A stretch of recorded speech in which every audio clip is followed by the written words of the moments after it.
Hey guys! So today I want to do a little something different on my channel. I'm starting a new series called Underrated Books. And a lot of times on BookTube, we're always talking about the books that are super popular at the moment or really hyped up. And that's all good and well, and I love checking out what other people are really enjoying and like what books are really popular. But I think there's a lot of really great books out there that don't get the love and attention that they deserve. So I really wanted to start this series to kind of give some love to the more underhyped or underrated books out there. And to really kick off this series, I decided to just give you my top 5 for right now. I think later on in the series, I will probably go by genre or even underrated books by very popular authors or something like that. So I don't know, I'm gonna play around with this series and really just have fun giving you guys some really great books to read that you might not have heard of and maybe a lot of people haven't heard of. So these are my top 5 favorites. They're from a wide variety of genres. I'm sorry, my dog is kind of just roaming around right now. So if he makes noise, don't listen to him. But yes, so the books that I'm talking about today are going to be from a wide range of authors and different genres, and they're really just some of the best books that I've read that have really stuck with me that I don't see a lot of people talk about on BookTube. And that may just because I've recently joined the community about 6 months ago. So if these books were popular a while ago, please let me know in the comments. I'd love to know if people were also in love with this book. I tried to do as much research as I could to see if these books were popular back early on in BookTube, and for as far as I know, these are 5 really great books that are underrated in the BookTube community that I want to share with you guys. So I have actual physical copies of all these books, but right now they're at my parents' house, so I only have one book in physical copy that I can share with you, but I will be putting all the book covers right here for you guys. So yeah, I just didn't want you to think that I didn't own these books if they were my favorites, but I do own a copy of all these books. The first book is called Hairstyles of the Damned by Joe Menno. This is a really great contemporary novel. It kind of gives me that feel of Me, Earl, and the Dying Girl a little bit without the cancer story, and in my opinion 10 times better than that story. This is really about a high school boy that's in love with his best friend, and she's a very punk rock kind of chick who goes to a Catholic school, and he's really intrigued by her. He loves her confidence, and he falls in love with her throughout the story. And so it's kind of his journey about how does he cope with his feelings, should he tell her, all that kind of stuff. So it's a really interesting story. The format is really cool too. There are playlists that he gives to her, some that he wishes he could give to her. There's letters. It's just all mashed up in here, and it's a really great story. It's a very diverse cast of characters. The guy, he's kind of confused, so he kind of switches between different cliques or switches between different things in his high school. I feel like everyone does that though. Like, we all have our different phases as we grow up trying to figure out who we really are, and he does that a lot in this book. But there's the other main character, which is the female that he's in love with. Like I said, she's this punk rocker with pink hair, as the cover shows, going to Catholic school. There's her best friend that's kind of this other rocker, but she's very into her looks. And then there's this other kid that's very nerdy and is African American. And so it's just a really great cast of it's a really great cast of characters, and the story was very interesting, and I absolutely loved this story. I would recommend it to anyone who enjoys contemporary novels, love stories, books about high school. It's just, or coming of age stories. It's just a really awesome book. It also kind of reminds me of Perks of Being a Wallflower a little bit too, so there's that in it as well. So the second book that I have for you, it's actually a collection of short stories by Japanese authors that was translated into English, and it's called Digital Geishas and Talking Frogs.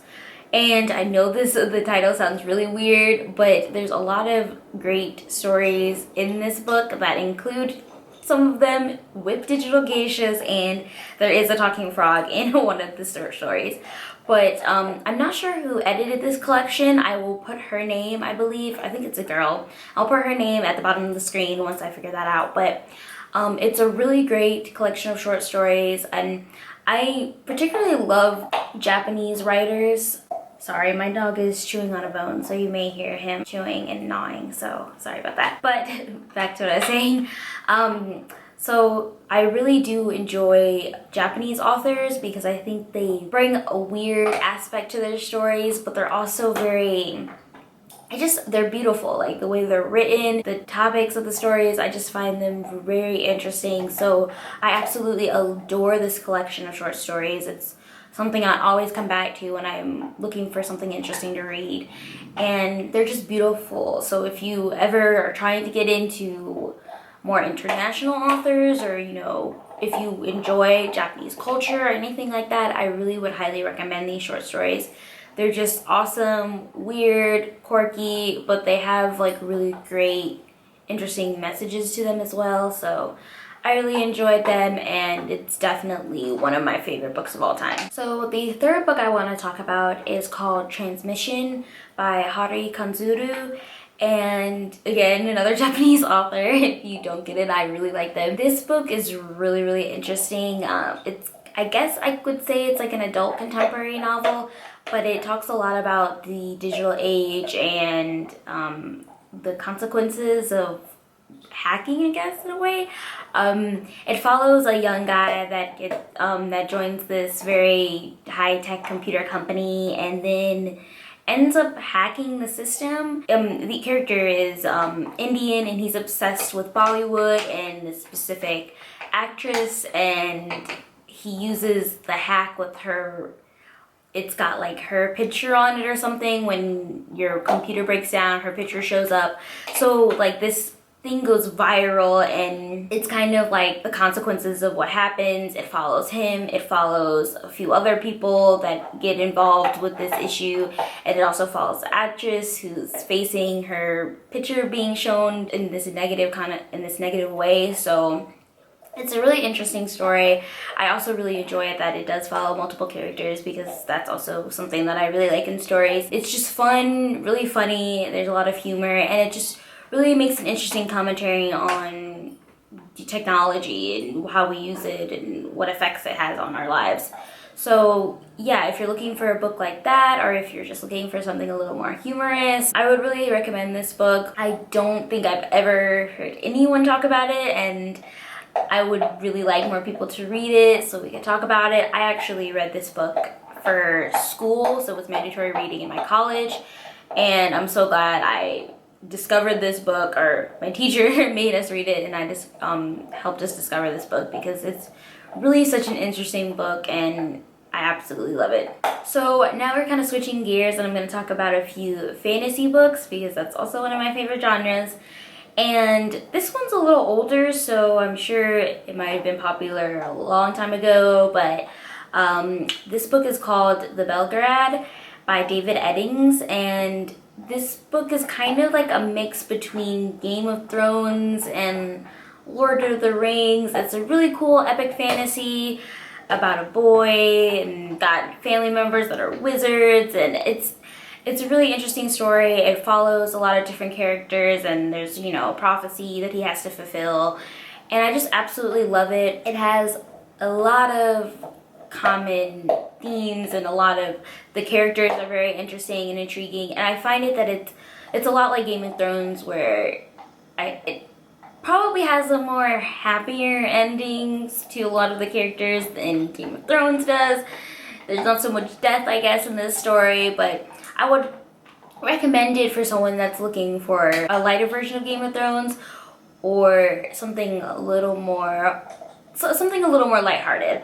But I really enjoy it. It's a super great book. I think they come in volumes of 3 books that I have. I have the copy, so it's actually like 12 books, I think, total, but you just buy them in the volumes, I think.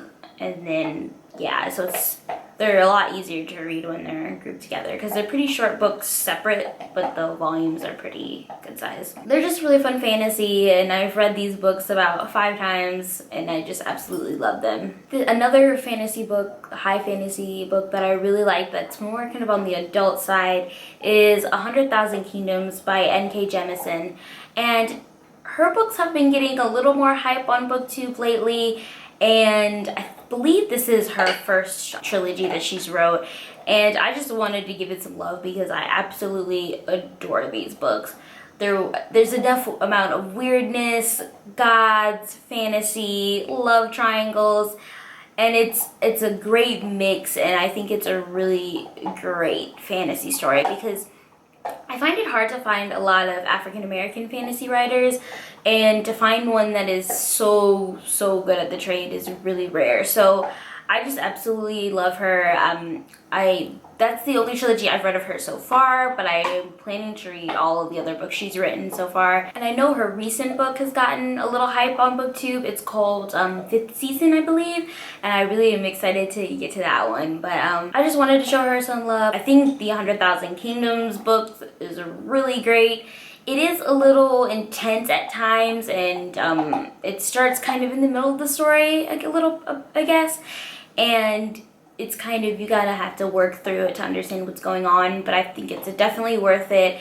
They're also very thick books. I read them all at once back to back, and so it was a little intense, but definitely a series worth checking out. So those are my top 5 underrated books that I really wanted to share with you guys today. Yeah, I will definitely be continuing this series because I really had fun doing this one. But let me know if you guys have any genres or any kind of topics you want me to talk about in the underrated series, or tell me your top 5 underrated books because I'd love to check out some books that aren't super hyped on BookTube.